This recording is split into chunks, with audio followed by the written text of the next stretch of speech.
الأنبياء والمرسلين خاتم النبيين شفيع ذنوبنا وطبيب نفوسنا مولانا ومولى الثقلين حبيب رب المشرقين ورب المغربين جد الحسن والحسين بالقاسم آله الطيبين الطاهرين المعصومين المظلومين ولعنة الله على أعدائهم أجمعين. أما بعد، فقد قال الله تعالى في القرآن المجيد: بسم الله الرحمن الرحيم. الذين قالوا ربنا الله ثم استقاموا فلا خوف عليهم ولا هم يحزنون. اللهم صل على محمد وآل محمد. حاضرین گرامی قدر، برادران عزیز اور بزرگان شفیق، آپ کو علم ہے 1445 ہجری کا آغاز ہو چکا، سال کی ابتدا ہو چکی ہے۔ دنیا سال کے آغاز میں خوشی مناتی ہے اور ایک دوسرے کو مبارکباد پیش کرتے ہیں نئے سال کے آغاز پر، لیکن دنیا میں ایک قوم ایسی ہے جو سال کے آغاز ہونے پر خوشی نہیں غم مناتی ہے، اور وہ فقط اہل تشیع ہیں، حسین کے ماننے والے ہیں، جو سال کے آغاز میں خوشی نہیں بلکہ غم مناتے ہیں۔ وہ دنیا ہے جو سال کی ابتدا میں خوشی مناتی ہے۔ یہی تو فرق ہے دنیا کے اقوام میں اور حسینیوں میں اور تشیع میں، کہ وہ لوگ خوشی مناتے ہیں تاکہ کوئی غم انہیں حاصل نہ ہو، لیکن اہل تشیع وہ قوم ہے، شیعہ وہ قوم ہے کہ جو سال کے آغاز میں خوشی نہیں بلکہ غم مناتی ہے، اور دنیا کو غم منا کے یہ بتا دیتی ہے، یہ اہل تشیع، یہ شیعہ سال کے آغاز ہی میں غم منا کر یہ بتا دیتے ہیں کہ ہمیں دنیا کی خوشی زیادہ پیاری نہیں ہے بلکہ ہمیں حسین کا غم زیادہ پیارا ہے۔ اس لیے کہ عزیزوں، دنیا وہ ہے جو خوشی کے آنے کا انتظار کرتی ہے، لیکن حسینی وہ ہے جو غم کے آنے کا انتظار کرتے ہیں۔ صلوات پڑھیں عظمت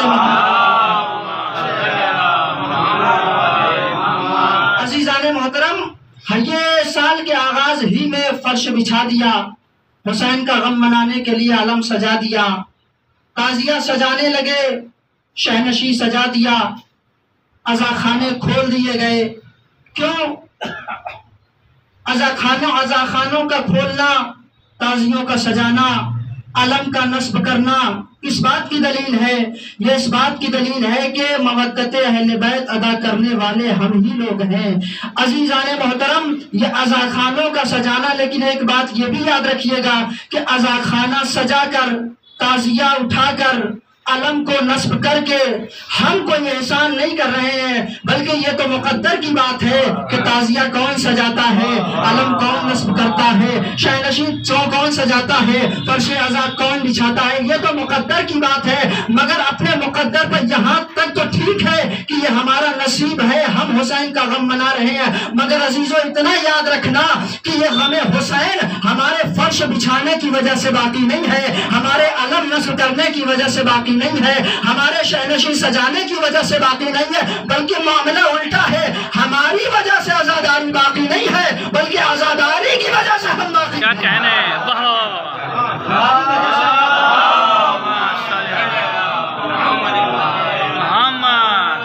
ہم عزاداری کی وجہ سے زندہ ہیں۔ عزیزان گرامی، دو شخص ہیں، دو لوگ ہیں جو جا رہے ہیں، ایک سمندر ہے، سمندر کے کنارے دو لوگ ہیں، اور دونوں آپس میں یہ طے کرتے ہیں کہ دیکھیں، دونوں دعا کرتے ہیں اور یہ دیکھتے ہیں کہ کس کی دعا میں زیادہ اثر ہے اور کس کی دعا کام کرتی ہے۔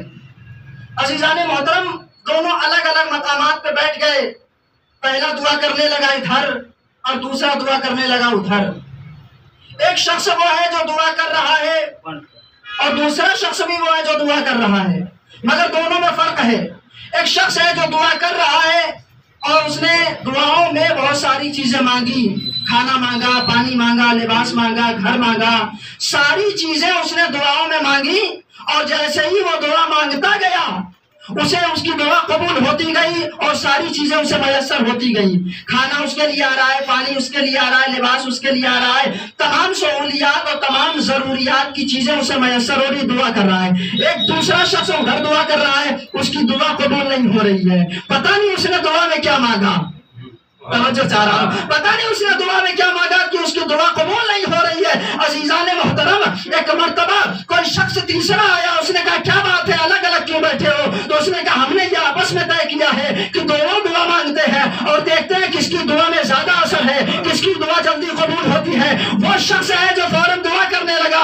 اچھا عزیزان محترم، دریا کے کنارے ہیں، اب یہ شخص جس کی دعا قبول ہو رہی تھی وہ کشتی میں سوار ہو گیا، کشتی میں سوار ہو کے جا رہا تھا کہ ملا جو کہتا نہ خدا کہتا اسے بھی سوار کر لو، کہ وہ سوار ہونے کے لائق نہیں ہے، اس لیے کہ اس نے جتنی دعائیں مانگی ہے اس کی دعا قبول نہیں ہوئی، اس کی دعا رد ہو گئی، اور میں نے جتنی دعا مانگی ہے ساری دعا قبول ہو گئی۔ کھانا میرے لیے آ گیا، پانی میرے لیے آ گیا، لباس میرے لیے آ گیا، سہولیات کی چیزیں میرے لیے آ گئے، اس کی دعا قبول نہیں ہوئی، اسے کشتی میں سوار ہونے کا حق نہیں ہے۔ عزیزان محترم، اسے پوچھا تم نے کیا مانگا؟ کہا میں نے کھانا مانگا، میں نے کپڑا مانگا، میں نے ساری چیزیں مانگی۔ کہا ذرا پوچھ لیتے ہیں اس نے دعا میں کیا مانگا؟ تو عزیزان محترم، جب اس سے پوچھا گیا تو نے دعا میں کیا مانگا تھا، تو اس نے کہا میں نے دعا میں فقط یہی مانگا کہ میں یہ دعا مانگا پروردگار وہ میرا دوست جو دعا مانگے اس کی دعا قبول ہوتی ہے۔ کیا کہنے، واہ واہ، جو دعا مانگے اس کی دعا قبول ہوتی ہے۔ پتہ چلا دعا وہ مانگ رہا تھا، قبول اس کی ہو رہی تھی۔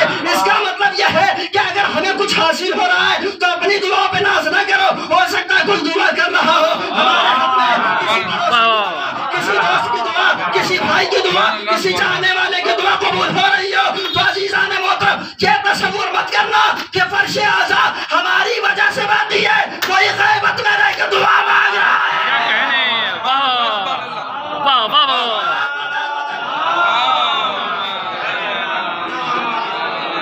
سبحان اللہ سبحان اللہ، زندہ باد زندہ باد، کیا کہنے، واہ واہ، رہ کے دعا مانگ رہا ہے تو دعا قبول ہو رہی ہے، تو فرش اعضا باقی ہے، تو آزاداری باقی ہے، ہماری وجہ سے نہیں ہے۔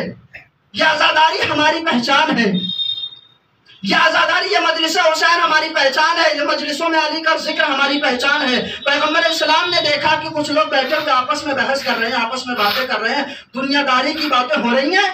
جب پیغمبر نے یہ دیکھا کہ ادھر ادھر کی باتیں ہو رہی ہیں، بزنس کی باتیں ہو رہی ہیں، تجارتوں کی باتیں ہو رہی ہیں، بت پرستی کی بات ہو رہی ہے، تو ایک مرتبہ پیغمبر نے کہا زینوا مجالسکم بذکر علی ابن ابی طالب، اللہ اکبر، اپنی مجلسوں کو زینت علی کے ذکر سے، اپنی مجلسوں کو زینت علی کے ذکر سے، تو اس کا مطلب یہ کہ وہ مجلس ہی نہیں ہے جس میں علی کا ذکر نہ ہو، کیا کہنے، واہ واہ، وہ مجلس ہے ہی نہیں جس میں علی کا ذکر نہ ہو، جس میں مولا کائنات کا ذکر نہ ہو۔ کیوں؟ اس لیے کہ یہ ذکر کوئی اور ذکر نہیں ہے، بلکہ اس سے اصلیں نہیں پہچانی جاتی، اس سے نسلیں پہچانی جاتی ہیں۔ واہ واہ واہ، کیا کہنے،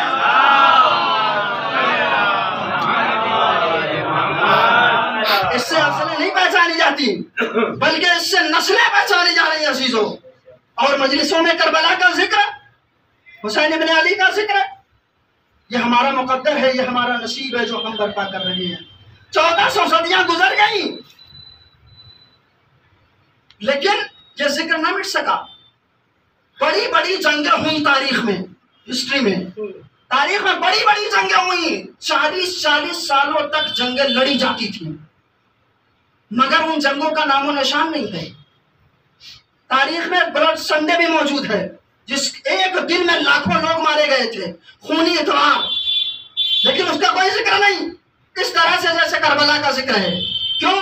اس کی وجہ یہ ہے کہ عزیزوں، دنیا میں جتنی بھی جنگیں لڑی گئیں، جتنی بھی لڑائیاں ہوئیں، یا تخت کی وجہ سے لڑی گئیں، یا تاج کی وجہ سے لڑی گئیں، یا شہرت حاصل کرنے کی وجہ سے لڑی گئیں، یا دولت حاصل کرنے کی وجہ سے لڑی گئیں، اسی لیے عزیزوں ان کا ذکر نہیں ہے۔ پتہ چلا جو لڑائیاں تخت و تاج کے لیے لڑی جاتی ہیں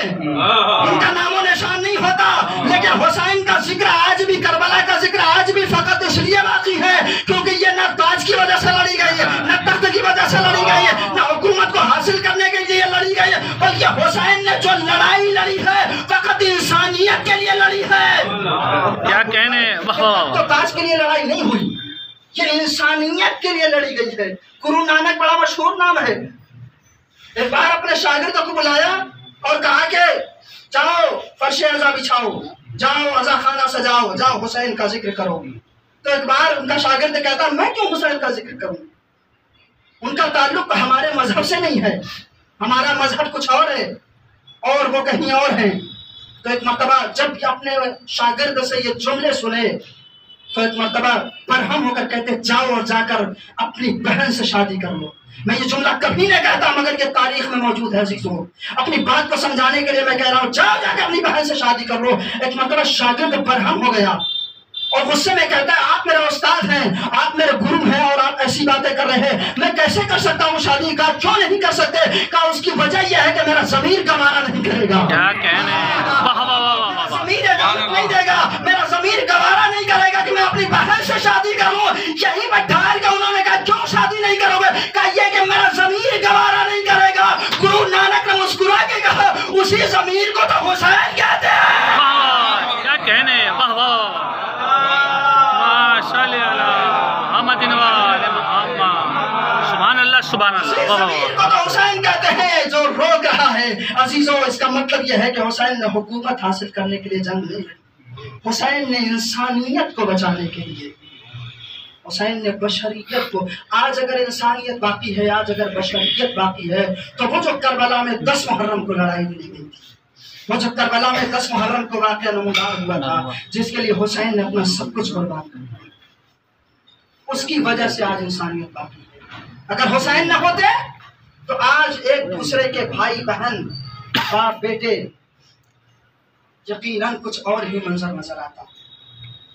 کیوں؟ اس لیے کہ یزید جب تخت پر بیٹھا تو اس نے ہر چیز کا انکار کر دیا، نہ کوئی قرآن آیا، نہ کوئی وحی آئی، نہ کوئی رسول، نہ کوئی جبرائیل، نہ کوئی فرشتہ۔ عزیزوں ایسے میں فقط حسین ہیں، دیکھو تنہا حسین جو اس کی مخالفت کرنے کے لیے کھڑے ہوئے اور اپنا ایک چھوٹا سا قافلہ لے کر روانہ ہوئے۔ عزیزوں آج محرم کی پہلی تاریخ ہے، آپ یقیناً مجلس برپا کرنے کے لیے، خصوصاً آنسو بہانے کے لیے آئے ہوئے، تو ذرا تصور کریں آپ زیادہ دور سے نہیں آئے ہیں، آپ اپنے پاس پڑوس سے ہی آئے ہوئے ہیں، مال مجلس حسین پہ اشک بہانا۔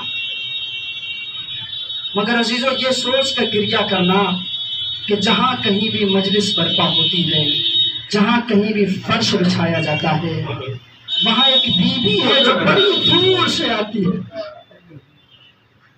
ایک بی بی ہے جو آنسوؤں کا نذرانہ لینے کے لیے بڑی دور سے آتی ہے۔ ہم تو قریب سے آئے ہوئے ہیں مگر عزیزوں کہیں بھی دنیا کے کسی گوشے میں فرش بچھتا ہے، حسین کی ماں رومال لے کر آتی ہے اور عزاداروں کے سامنے رکھ کے کہتی ہے میرے حسین پہ گریہ کرنے والوں 2 قطرہ آنسو دے دو، اس لیے کہ یہ تمہارے آنکھوں سے ٹپکتا ہوا پانی نہیں ہے، یہ کوئی آنسو نہیں ہے، یہ میرے حسین کا مرہم ہے، یہ میرے حسین کے زخموں کا مرہم ہے۔ عزاداروں آپ کی آوازیں گریہ بلند ہو گئی، خدا آپ کی آوازوں پہ رحمت نازل کرے، خدا آپ کو کوئی غم نہ دے سوائے غم مظلوم کربلا کے۔ جب محرم کا چاند نمودار ہوتا ہے تو اہل بیت تڑپ جاتے ہیں، اہل بیت میں گریہ اور ماتم کی صدائیں بلند ہو جاتی ہیں۔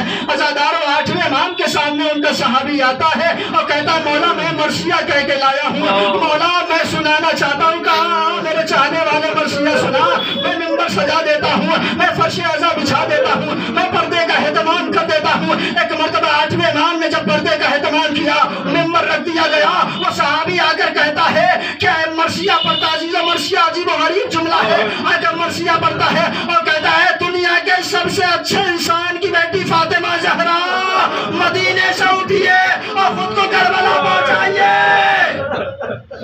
خود کو کربلا کے میدان میں پہنچائیے۔ کیوں؟ اس لیے کہ کربلا میں کوئی سورج شہید ہو رہا ہے، کوئی چاند سے شہید ہو رہا ہے۔ عزاداروں اتنا سننا تھا، وہ مرثیہ پڑھتے رہے، مرثیہ پڑھتے پڑھتے ایک مرتبہ جب مرثیہ ختم کر لیا تو امام رضا نے ایک جملہ کہا اے میرے چاہنے والے ایک مرثیہ ایک مصرے کا اضافہ کہ جب آپ کربلا سے فارغ ہو جائیے گا تو اپنے آپ کو دوس میں پہنچائیے گا، اس لیے کہ آپ کا ایک نور دوس میں ہے۔ ایک مرتبہ تڑپ کے کہتا ہے مولا اے کیسا نور دوس میں ہے؟ امام رضا خود کی طرف اشارہ کر کے کہتے ہیں ارے میں وہ ہوں جو غربت میں شہید کیا جاؤں گا، میں وہ ہوں جو عالم غربت میں مارا جاؤں گا۔